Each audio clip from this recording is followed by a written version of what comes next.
మాత్రమే 2,32,000 ఉద్యోగాలకి నోటిఫికేషన్ ఇచ్చిండని చెప్తా వచ్చిన. ఇవాళ ఒక్క కేసీఆర్ గారు మాత్రమే ఈ భారతదేశంలో 2,02,000 ఉద్యోగాలని నింపింది ఒక కేసీఆర్ ఒక్కడే. నేను పదే సవాల్ గురిస్తున్నా. ఏ కాంగ్రెస్ పరిపాలిస్తున్న రాష్ట్రమైనా సరే, ఏ బీజేపీ పరిపాలిస్తున్న రాష్ట్రమైనా సరే, కేసీఆర్ గారి కంటే ఒక్క ఉద్యోగం, గవర్నమెంట్ ఉద్యోగం ఎక్కువ ఇచ్చింది చూపిస్తే నా ఎమ్మెల్యే పదవికి నేను రాజీనామా చేస్తా అని పదే చెప్పిన. ఇవాళ దాకా కూడా కాంగ్రెస్ వాళ్ళు గాని బీజేపీ వాళ్ళు గాని ఒక్కరు కూడా ఈ సవాల్ని స్వీకరించలే. అంటే దీని అర్థం ఏంటిది? యావత్ తెలంగాణలో ఉన్న ప్రతి యువత అర్థం చేసుకోవాలి, ఇలా కేసీఆర్ గారు చేసినట్టు ఏ రాష్ట్రంలో కూడా ఈ భారతదేశంలో చెయ్యలేదు ఏ ముఖ్యమంత్రి అనేది స్పష్టంగా కనబడతా ఉంది. కేసీఆర్ గారు అధికారంలో ఉన్నప్పుడు వీళ్ళు తప్పుడు ప్రచారం చేశారు. మా ప్రభుత్వం అధికారంలో ఉన్నప్పుడు ఏమని చేస్తున్నామా వీళ్ళు? కేసీఆర్ ఒక్క ఉద్యోగం ఇయలే అబద్దాల మీద అబద్దాలు చెప్పి వాళ్ళ బ్రెయిన్లన్నీ ఖరాబ్ చేసి, మరి వాళ్ళ కేసీఆర్ గారు ఇచ్చిన 2,02,000 ఉద్యోగాలు నిజమైనయా కాలేదా అని నేను అడుగుతా ఉన్నా. మీరు ఆ రోజు ఏమని చెప్పారు అధికారంలోకి వచ్చిన ముందు? ఈ 2,32,000 ఉద్యోగాలు కాకుండా అదనపు 2 లక్షల రూపాయల ఉద్యోగాలు మేము ఇస్తాము. డిసెంబర్ 2024 వరకు 2 లక్షలు నింపుతామన్నారు. కనీసం ఒక్క ఉద్యోగం అన్నా మీరు నింపినరా? ఇవాళ కేసీఆర్ గారు 2,02,000 ఉద్యోగాలు, గవర్నమెంట్ ఉద్యోగాలతో పాటు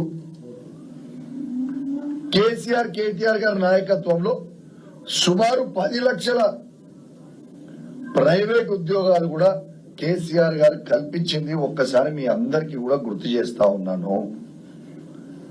దట్ ఈస్ కేసీఆర్. మీరు కేసీఆర్ గారిని విమర్శించే కంటే ముందు అసలు మీరేం చేస్తున్నారు, మీరు పరిపాలిస్తున్న రాష్ట్రాలలో ఏం చేస్తున్నారు అనేది చూపిస్తారా? ఒక ప్రాక్టికల్ గా చర్చ పెట్టండి. మేము అధికారం ఉన్నాము, మందబలం మా దగ్గర ఉన్నది, మేము ఏది పడితే మాట్లాడతాం, మేము ప్రతిపక్షాలకి మైక్యం, మా ఇష్టం ఉన్నట్టు మాట్లాడతాం అంటే కలవదు. ఒక్కసారి ఎంత చెండాలంగా అంటే ఈ ముఖ్యమంత్రి రేవంత్ రెడ్డి గారికి సిగ్గు, శరము, లజ్జ లేకుండా కేసీఆర్ గారు ఇచ్చిన 32,000 ఉద్యోగాలు కూడా మా ప్రభుత్వం ఇచ్చింది అని చెప్పుకోవడానికి నీకు సిగ్గు అనిపిస్తలేదా అని నేను అడుగుతా ఉన్నాను. అసలు నోటిఫికేషన్లు ఇవ్వకుండా, ఎగ్జామ్లు రాయకుండా అసలు ఉద్యోగాలు ఎట్టించడం ఉన్నాడా కొంచెం చెప్పు. మందికి పుట్టిన బిడ్డలు నా బిడ్డ అని చెప్పి ముద్దానికి నీకు సిగ్గులేదా అని అడుగుతా ఉన్నారు రేవంత్ రెడ్డి గారిని. ఇవాళ నువ్వు ఒక్కటే జవాబు చెప్పు. మీరు జాబ్ క్యాలెండర్ ఈ డిసెంబర్ వరకు 2 లక్షల ఉద్యోగాలు ఇస్తామన్నారు. ఇప్పుడు August, September, October, November, December 4 నెలలే ఉన్నాయి. మీ జాబ్ క్యాలెండర్ ఏది? ఎప్పుడు ఎగ్జామ్లు పెడతావు? ఎప్పుడు నోటిఫికేషన్లు ఇస్తావు? ఎప్పుడు ఇస్తావు? మీరు మొన్న కూడా నిరుద్యోగులకు ఏమని చెప్పారు?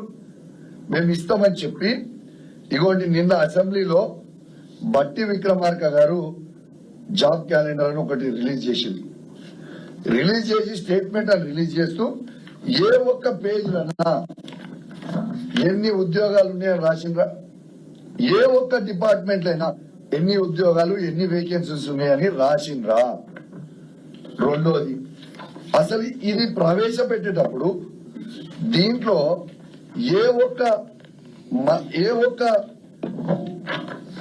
మంత్రి గారి సిగ్నేచరో, ఎడ్యుకేషన్ మంత్రి గారి సిగ్నేచరో, ముఖ్యమంత్రి గారి సిగ్నేచరో, కన్సర్న్ డిపార్ట్మెంట్ మంత్రి సిగ్నేచరో ఉన్నదా అండి? దీంట్లో ఒక తెల్ల కాగితం పేపర్ తీసుకొని వచ్చి దీన్ని చదివి దీని గురించి చర్చ చెప్పుర్రి అంటే చర్చ పెడదామంటే దీంట్లో చర్చ ఏం లేదు, స్టేట్మెంట్ ప్రకారం నేను చదివినా వెళ్ళిపోయినా అని చెప్పి చెప్తా ఉన్నాను మంత్రి గారు. ఇది ఒక్కసారి చూడండి. ఇది వాళ్ళ Congress party manifesto. Page number 41, page number 41, page number 42 వీళ్ళు దీంట్లో డేట్లతో సహా మేము ప్రకటిస్తామని చెప్పింది కాంగ్రెస్ పార్టీ మేనిఫెస్టోలో నిజమా కాదా? మీరు తెలంగాణకి నిరుద్యోగులకి మీరు జవాబు చెప్పాల్సిన అవసరం ఉన్నదా లేదా? మీరు చెప్పింది ఏంది, మీరు చేసింది ఏందని నేను అడుగుతా ఉన్నాను. ఆ రోజు పెద్ద పెద్ద పేపర్ యాడ్లు, ఆ రోజు పెద్ద పెద్ద పేపర్ యాడ్లు ఇచ్చారు. ఇక్కడ చూడండి, పెద్ద పేపర్ యాడ్లు ఇచ్చి మేము 2 లక్షల ఉద్యోగాలు ఇస్తాం, జాబ్ క్యాలెండర్ అని చెప్పి ఇక్కడ బట్టి విక్రమార్క గారి సంతకం, ఇగోండి ఇక్కడ రేవంత్ రెడ్డి గారి సంతకం. ఈ సంతకాలు పెట్టి అబద్ధాలు చెప్పి ప్రమాణాలు చేసి మీకు కొంచెం కూడా సిగ్గు అనిపిస్తలేదా? మీకు ఇజ్జత్ ఉందా, ఇజ్జత్ లేదా అని అడుగుతా ఉన్నాను ఈ ప్రభుత్వానికి. అసలు ఏం మనుషులే మీరు? గిన్ని అబద్ధాలు చెప్తారా? నిన్న ఈవినింగ్ తెలంగాణలో ఉన్న ప్రతి యువత మీ జాబ్ క్యాలెండర్ కోసం ఎదురు చూసిండ్రు. దీని మీద మీరు చెప్పిన తర్వాత చర్చకని మా కేటీఆర్ గారి నాయకత్వంలో సభలో మేము పట్టుబడి చర్చ చెప్పాలి, దీనికి జవాబు చెప్పాలి, ఇది ఉత్తిత తూతు మంత్రం పేపర్ ఇది అని కేటీఆర్ గారి నాయకత్వంలో మేము శాసనసభ్యులు అందరం కూడా చర్చకు అడిగితే ఇయ్యకుంటే మేము గట్టిగా అడిగినప్పుడు ఏం చేస్తారు ముఖ్యమంత్రి రేవంత్ రెడ్డి గారు?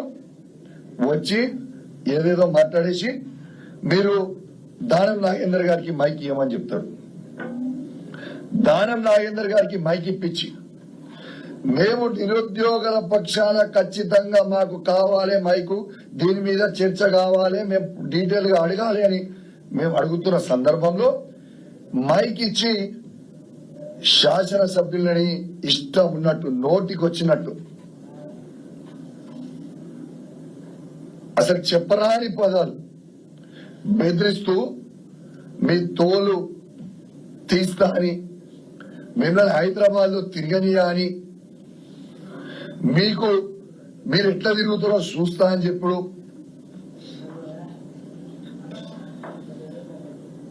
అమ్మ అని తిట్టడం, ఇది కరెక్ట్ సంస్కారమా అని నేను అడుగుతా ఉన్నాను.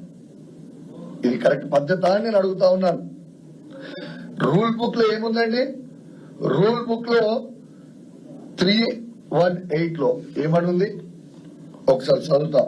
A member desiring to make any observation on any matter before the house shall speak from his place, allotted place అని ఈ బుక్ లో, ఈ అసెంబ్లీ రూల్స్ బుక్ లో రాసి ఉంది. దానం నాగేందర్ గారి ప్లేస్ లో నుంచి మాట్లాడేది ఉంటే అని చెప్తే రూల్స్ కి వ్యతిరేకంగా ఎక్కడో సీట్లో కూర్చొని మాట్లాడుకుంటూ దుర్భాషలు ఆడుతూ, ఇది కరెక్ట్ పద్ధతి అని నేను అడుగుతా ఉన్నాను. ఇలా మేము కొట్లాడే సమస్య ఏంది? నిరుద్యోగుల కోసం మేము కొట్లాడుతుంటే యావత్ నిరుద్యోగులని మొత్తము ఇవాళ దానం నాగేందర్ గారు చెడ్డ మాటలు తిట్టింది కూడా యావత్ నిరుద్యోగులు ప్రతి ఒక్కరు కూడా అబ్జర్వ్ చేసిర్రు, చేయాలని చెప్పి నేను విజ్ఞప్తి చేస్తా ఉన్నాను. అయ్యా దానం నాగేందర్ గారు, మీరు భయపెట్టితే ఇక్కడ భయపడేటోడు ఎవ్వరు లేడు. హైదరాబాద్ నడిబొడ్డుల్నే తిరుగుతున్నా. నీకు దమ్ముంటే నువ్వు మొగోళ్ళే అయితే చెప్పు, నేను ఏడికి రావాలి చూసుకుందామన్నావు కదా. నీ ఖరీదాబాద్ చౌరస్తాకి రావాలన్నా, అశోక్ నగర్ చౌరస్తాకి రావాలన్నా, నువ్వు డేట్ టైం పెట్టు, నేను రావడానికి సిద్ధంగా ఉన్నా బిడ్డ దానం నాగేందర్. నీ రౌడీజం చేస్తా అంటే భయపెట్టిస్తే ఇక ఎవ్వడు కూడా నీతో భయపడేటోడు లేడు అని దానం నాగేందర్ గారిని హెచ్చరిస్తా ఉన్నాను. దానం నాగేందర్ గారు మర్చిపోయినట్టున్నావు. ఇట్లాంటి మనందరం కూడా కాంగ్రెస్ పార్టీలో ఉన్నప్పుడు ఇట్లాంటి పిచ్చి కూతలు నువ్వు కూర్చున్నప్పుడు ఉప్పల్లో నిన్ను మా ఉప్పల్ లక్ష్మారెడ్డి గారు, సుధీర్ రెడ్డి గారు, ఎల్బీనగర్ సుధీర్ రెడ్డి గారు నిన్ను ఉరికిచ్చింది మర్చిపోయినావా? మళ్ళొక్కసారి కావాలా నీకు? మళ్ళొక్కసారి చేస్తాం ఏదో రోజు, టైం దగ్గరకు వచ్చిన రోజు. నీకు నడవనికినే చేత కాదు, నువ్వు నన్ను ఉరికిస్తావే? నీ 65 ఏళ్ళ నువ్వు, మేము 39 ఏళ్ళు. నీకే అంత దుల ఉంటే మాకెంత దుల ఉండాలి బ్రదర్? నోరు దగ్గర పెట్టుకొని మాట్లాడు. దానం నాగేందర్ గారు, నువ్వు టీ షర్ట్లు వేసుకొని పౌడర్ కొట్టుకొని తాజ్ కృష్ణాలో తిరుగుతున్నట్టు ఆడవై ఇండోర్ గేమ్స్ ఆడినట్టు అనుకుంటారు అయింది. ఇక్కడ ఉన్నది కేసీఆర్ నాయకత్వంలో, ఇక్కడ ఉన్న మేము అందరం కూడా శిష్యులము, కేసీఆర్ గారు శిష్యులము. నువ్వు భయపెట్టిస్తే బెదిరిస్తే భయపడేటోడు ఎవడు ఉండడు. తస్మాత్ జాగ్రత్త.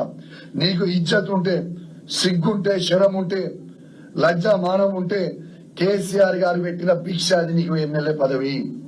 నీకు దమ్ముంటే రిజైన్ చేసి పార్టీ మారు, రిజైన్ చేసి పార్టీ మారి వేరే పార్టీ నుంచి వచ్చి గెలిచినాక మాట్లాడు. సిగ్గు లేకుండా మా బీఫా మీద గెలిచి నువ్వు మాట్లాడుతున్నావు, ఇష్టం ఉన్నట్టు మాట్లాడుతున్నావు. నువ్వు మేము సవాల్ విసురుతున్నాం, నువ్వు రిజైన్ చేసి మళ్ళా పోటీ చేయి. కానీ నువ్వు ఆడి నుంచి ఉండి మా శాసనసభ్యులని మమ్మల్ని బెదిరిస్తే భయపడేటోళ్ళు ఎవరు లేరని తెలియజేస్తూ, మరియు యావత్ తెలంగాణ లోకానికి కూడా నేను దయచేసి గమనించమని కోరుతా ఉన్నాను. ఒక శాసనసభ్యుల్నే స్పీకర్ సాక్షిగా మిమ్మల్ని చంపేస్తాము, మిమ్మల్ని రోడ్డు మీద తిరగనీయము అని బెదిరిస్తా ఉంటే ఇవాళ ప్రజల పరిస్థితి ఏందో ఒక్కసారి మీ అందరు కూడా ఆలోచన చెయ్యండి అని తెలియజేస్తూ సెలవు తీసుకుంటా ఉన్నాను. జై తెలంగాణ.